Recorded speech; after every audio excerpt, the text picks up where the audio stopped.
Saavedra, que es el Procurador General de la Nación. Estamos hablando no solo de la acción legal presentada la semana pasada contra la fiscal general Consuelo Porras, sino también vamos a conversar acerca de otros aspectos relacionados con lo que se conoce como la PGN. Y el presidente en una entrevista el pasado viernes anunció que vienen más acciones legales. Obviamente dijo no puedo adelantarlas, pero ¿usted reafirma tal cosa, señor Procurador? Por supuesto. Más acciones legales, digo, en este tema.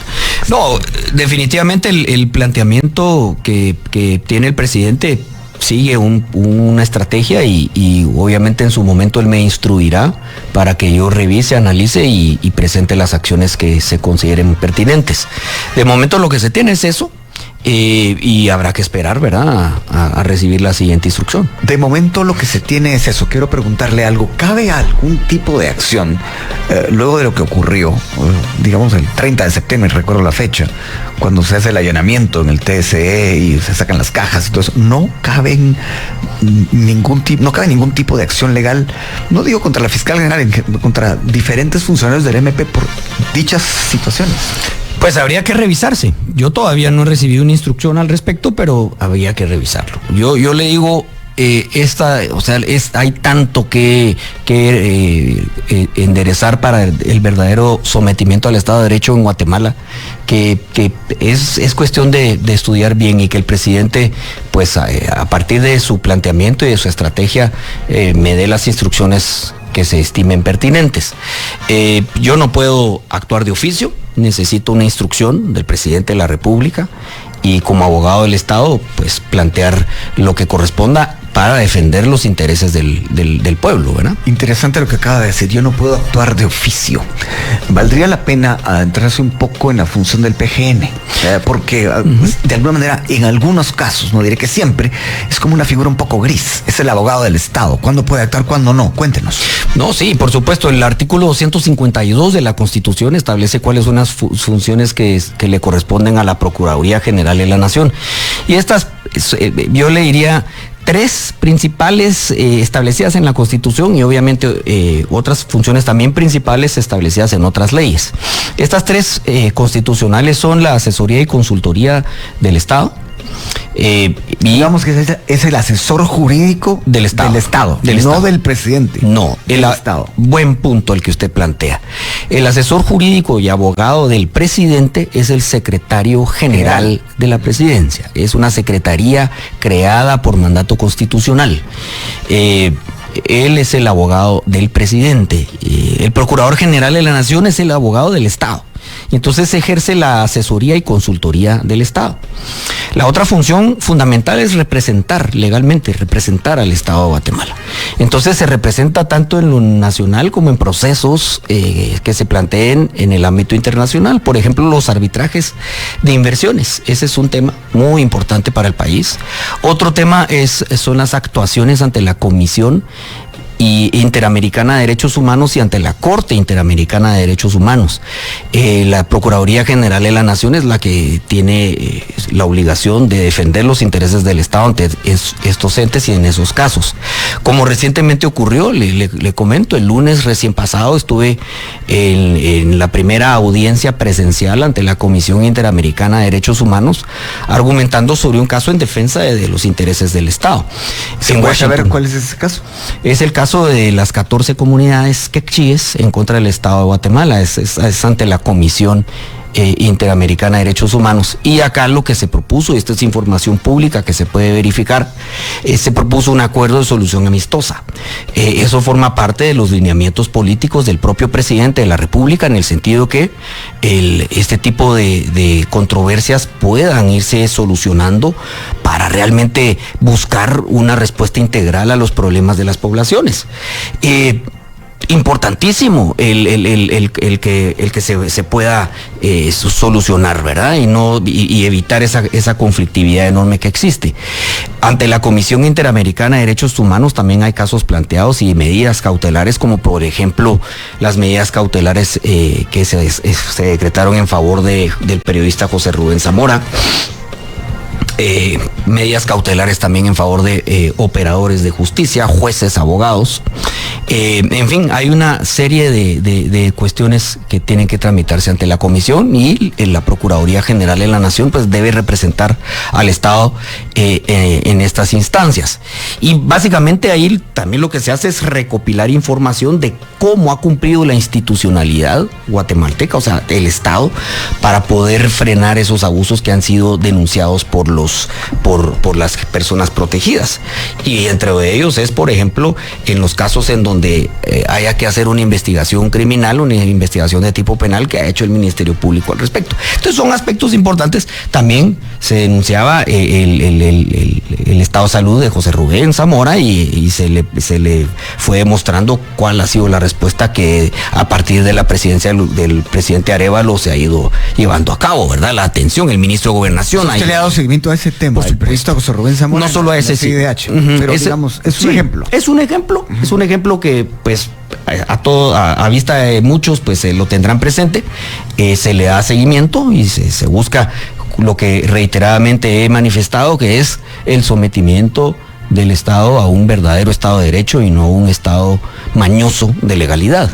Entonces, otras funciones de la Procuraduría General de la Nación es la representación legal, representación del Estado y defensa del Estado en los distintos procesos judiciales que se plantean. Intereses del Estado. Sí, bueno, claro. Lo detengo un momento ahí, licenciado Saavedra. Sí. Y es el caso de las vacunas rusas. Este mes se vence ese contrato. Son aproximadamente $80 millones y creo que es noticia, todo el mundo lo sabe, las vacunas vinieron tarde, mal y nunca. Hay muchas dudas al respecto, se pregunta en un lugar, se pregunta en otro y nadie sabe nada. ¿Qué puede hacer o qué tiene que hacer la PGN en ese caso? Muy buena pregunta.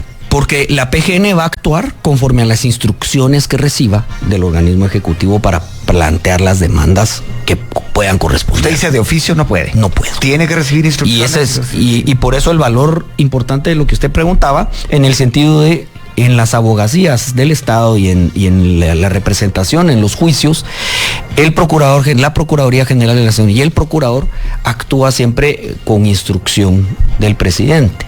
Salvo, pues, obviamente en la obligación que tiene todo funcionario público de denunciar aquellos delitos cuyos hechos le consten. Entonces hay una obligación de denuncia. Pero, por regla general, tiene que existir una instrucción del presidente, del Ejecutivo. Entonces, en el caso de las vacunas, usted lo que tiene es toda una legislación muy especial que tiene que revisarse y cuando competa, pues instruir al Procurador General de la Nación y que accione, ¿verdad? Y que accione de acuerdo. Momento no. A mí no me han instruido, yo no he recibido instrucción. Pero si la recibiera, sí tendría. Por supuesto, a defender los intereses del Estado. Pero sí sería legal, digamos, sería una vez recibida sus funciones meterse en ese tema. Una vez recibida la instrucción, total y absolutamente, es mi función actuar y defender los intereses del Estado, una vez recibida la instrucción. Así es. Bueno, y en este caso, para cerrar el tema de las vacunas, que siempre a mucha gente le causa extrañeza que a estas alturas del partido no se sepa prácticamente nada de qué pasó y qué puede pasar. Hay unos artículos de confidencialidad en ese contrato. ¿Esto cómo afectaría su función como PGN a la hora de meterse en el tema? No me afecta. No me afecta porque yo estaría actuando como representante de una de las partes firmantes de los convenios. El Estado de Guatemala. Así es, entonces no me afecta. Lo que sí es importante mencionar es que estos asuntos tan delicados y que a lo largo de los años se ha manejado con esa, digamos, sigilo, con ese silencio y ese sigilo, pues el ministro tiene que ser muy cuidadoso en lo que está estudiando y eso es lo que le está haciendo de manera responsable. El ministro de Salud. Ministro de Salud. Sí, el ministro de Salud de manera totalmente responsable está revisando muy detenidamente cuál es la ruta a seguir. Y cuando ya la tenga definida, pues me hará llegar la instrucción y procederemos en defensa de los intereses del Estado. Pero no se puede pretender que el ministro de Salud actual tome las cosas a la ligera porque hay presión de todo el mundo que quiere que se le diga en qué consiste, si es que hay algún tipo de hecho delictivo en toda la contratación de las vacunas. Eso habrá que determinarlo en su momento. Pero en principio lo que tiene que hacerse es un estudio y un análisis. Y eso es lo que está haciendo de manera prudente y de manera responsable el ministro de Salud. Bueno, al anterior ministro de Salud se le preguntaba con cierta frecuencia ese tema y decía que había un equipo jurídico estudiándolo. A ese equipo jurídico, ¿sí de alguna manera lo limita eso que le mencioné antes, esos artículos de confidencialidad o no? ¿O si tienen acceso a eso, por lo menos a saber cuáles son? Mire, lo que sucede es que todo el manejo de esa información, que como decía el ministro, a mí no me consta, pero lo que él decía de que hay una disposición de confidencialidad, habría que revisarla, pero definitivamente a los abogados asesores de las partes dentro del ministerio y los que han tenido acceso a esos documentos, pues eso no les alcanza. Es más, si no, ninguna parte firmante podría tener asesoría jurídica. Y recuerde que la asesoría jurídica del Estado se ejerce a través de las direcciones de asuntos jurídicos de cada ministerio, y de los que no tengan, pues el Procurador General de la Nación. Pero todos sabemos que en todas las instituciones y entidades del Estado hay direcciones de asuntos jurídicos que manejan esos temas. Entonces, en el caso puntual del Ministerio de Salud, pues siempre tienen su dirección de asuntos jurídicos con sus abogados, y ellos pues obviamente tienen que analizar y para ello tener acceso a toda la información. Ahora, el reto ahí es si en efecto han tenido acceso a toda la información, y esto será un reto que cada ministro va revisando.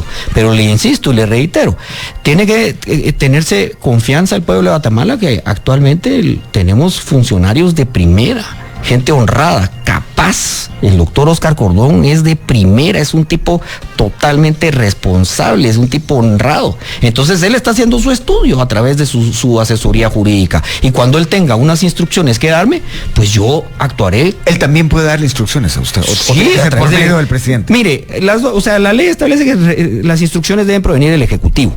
Para un asunto de trascendencia, es mejor que la instrucción venga del presidente de la República. Pero en la defensa de los juicios, por ejemplo, en los juicios laborales, etcétera, esas son instrucciones que se reciben del ministro o de la ministra en su caso. Pero puede ocurrir de ambas formas. Bueno, hablemos un poco, regresemos al tema de la solicitud de retiro de inmunidad contra la fiscal general Consuelo Porras. Usted seguramente leyó y vio, fue público, que hubo algunos abogados que salieron a decir que sí, que consejo, que gabinete, que no es lo mismo. ¿Eso cómo hay que entenderlo según usted? Sí, como hay que entenderlo es, en 1948 hay una legislación, ¿verdad? Posteriormente viene la división del Ministerio Público. Bueno, va a hacer referencia a la Constitución y al artículo 251 y 252 de la Constitución, que con la reforma constitucional de 1993, pues se hace esa separación de la Procuraduría General de la Nación y del Ministerio Público. Y ahí está, entonces, se decreta, el Congreso decreta la ley orgánica del Ministerio Público. Pero traíamos una ley del Ejecutivo que todavía traía el concepto de Junta de Ministros, Consejo de Ministros. Y entonces ese es las figuras que la ley orgánica actual del Ministerio Público respeta. Y establece el artículo 4 y se refiere a Consejo, Junta de Ministros o Consejo de Ministros. Posteriormente, en la ley del Ejecutivo esto cambia, y esto es lo que los abogados han insistido a diestra y siniestra, que el artículo 16 establece que solo son gabinetes específicos. Esto es falaz. Esto es poco serio. El artículo 4 de la ley orgánica del Ministerio Público establece que es Junta de Ministros. Y esto era en concordancia con el diseño que traía en su momento, cuando se decretó esa ley, de cuál era realmente el Consejo de Ministros, y así se le denominaba. Entonces, no podemos aceptar ese tipo de referencias que lo que quieren hacer es como darle una salida a la inexplicable e ilegal conducta de rehusarse un funcionario público a participar en algo que es su obligación, como podría haber ocurrido el 29 de enero, ¿verdad? Bueno, la verdad es que una entrevista periodística, este tipo de temas siempre, digamos, son términos complicados, porque por más bien que se explique, mucha gente dice, es una especie de legalismo, pero creo que valía la pena escuchar su punto de vista al respecto. Quisiera ahondar un poco siempre en el tema de las funciones del PGN, y aquí viene una pregunta que ¿No le parece a usted que esa figura ha sido un poco gris en los últimos tiempos? Con excepciones, por supuesto. Bueno, acá tengo que hacer referencia al extraordinario papel que han tenido ilustres abogados a lo largo de la historia constitucional del país. O sea, no podemos generalizar. Pero sí que hemos visto, digamos, roles de diferentes tonos en los procuradores que han ocupado el cargo. Realmente yo no veo como ético, como profesional, que yo, ocupando el cargo, venga a criticar lo actuado por mis predecesores. Pero puede hacer un grandes rasgos. Preferiría mejor concentrarme en los retos que tengo por delante y no referirme a la actuación de los anteriores. Porque considero que yo, estando ahí sentado, no estoy para criticar lo que han hecho, los aciertos o desaciertos. Estoy ahí para enderezar las cosas que yo considero que no están enfocadas como debiera. Y ese es el reto. El reto es, Guatemala tiene que ser sometida a un Estado de Derecho y dejar esos gatopardismos en donde nos pierden con argumentos falaces, legales, en donde se privilegian las formas y no el fondo, cuando no terminamos de comprender que es precisamente en ese formalismo que están las intenciones de fondo de querer mantener dormida a la sociedad. Y esto responde a una concepción, Felipe, de los roles que tiene el Estado de Guatemala para con sus ciudadanos. Ya lo dije yo en otra entrevista, pero es importante recalcarlo. El rol del Estado es garantizar la plenitud del ejercicio de los derechos y libertades de los ciudadanos. Pero hemos visto cómo en los últimos 6 años el rol del Estado se ha comprendido como aquel que tiene que defenderse de las embestidas y ataques de los ciudadanos. Eso es lo más antagónico posible a qué comprendemos por Estado de Derecho. Estado de Derecho es todo lo contrario. Estado de Derecho es comprender que el Estado se organiza para proteger a la persona y proteger esa esfera jurídica de derechos y garantizar que las personas vamos a poder ejercerlas libremente. Pero ¿cómo se explica usted entonces que la perversión que se da de la interpretación de la libre emisión del pensamiento, y que porque usted exprese sus puntos de vista en redes sociales o en una columna o en cualquier medio escrito o digital, entonces usted puede ser sujeto de persecución por lo que usted dijo? Y esto no es un pensamiento de algo que podría pasar. ¿Se refiere al caso del periódico? Me refiero... Y bueno, eso ha sido todo. Espero que les haya gustado el video, y si fue así, pues ya saben, dejen su poderoso like o dislike. Suscríbanse y activen la campanita de notificaciones para no perderse de los nuevos videos. También les recuerdo que ustedes tienen la última opinión en la cajita de comentarios. Así que sin más, yo me despido deseándoles éxito en todo. Así que nos vemos en el próximo video.